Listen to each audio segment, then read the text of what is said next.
Finding the perfect home is exciting, whether you're in the market to buy or rent. Understanding the lead risk and hazards are important things to know before you sign any paperwork. You should know some important facts about lead hazards and exposure pathways before searching for that perfect place to live. We're standing here in the house this young couple wants. It has everything they wanted in a home: 3 bedrooms, a backyard, and a great neighborhood to raise kids. However, trapped beneath the fresh paint could be layers of lead-based paint. While this paint is in good shape now, they'll want to know what's below, especially if they have small children or plan to start a family someday. This could also be an important consideration if they do renovations in the future. Let's walk around this house with a nurse from New Hampshire Healthy Homes, who will show us what to look for with lead-based paint hazards, either in your current home or your future home. So windows are a particular concern when we're talking about lead paint. When you first look at this window, it looks like it's in pretty good shape, but when you look closer over here, you see the very typical alligator skin pattern that we see with lead paint. It's oftentimes on the older windows. We talk about friction surfaces creating lead dust, which is the most dangerous thing for children with lead exposure. Lead dust is created when you're opening and closing the windows because the friction of the 2 windows coming together creates the dust. What happens is kids around age 1 and 2 love being near windows. They put their hands on the windows, they pull themselves from sitting to standing at windows, they look out at the windows, they have their hands on them, then they put their hands in their mouth, and that's how the lead dust gets into their bodies. If you look in between where the front of the window pane and the back of the window pane is, you can see a lot of lead chips there, so it's really important for families to be doing a visual inspection of each windowsill.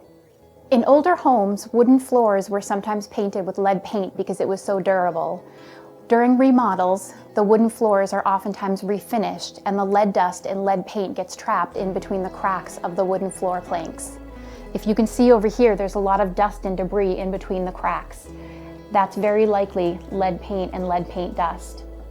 Doors are of particular concern because every time you open and close them, it creates friction, and friction can create lead dust and chipping and peeling of paint.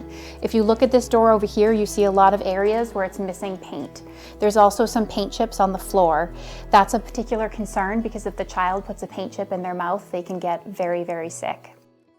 Painted floors and stairs are a hazard because they're a friction surface. When you walk on them, you create a lot of lead dust. Stairs in particular are a concern because when children go up them, they use their hands to walk up them. Then the lead dust gets on their hands and then it can get in their mouth. These stairs over here, you can see the wear on them because the paint underneath, the color is showing through.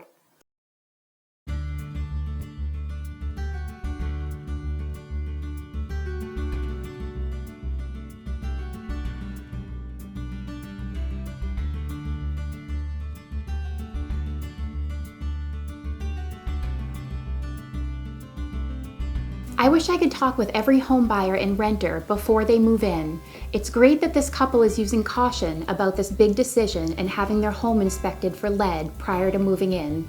I usually get phone calls after there is a problem, when people are very confused, frustrated, and scared because their baby has lead in their blood.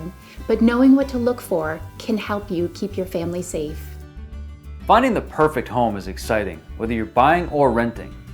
Knowing what to look for can save you time, money, and keep you and your family safe.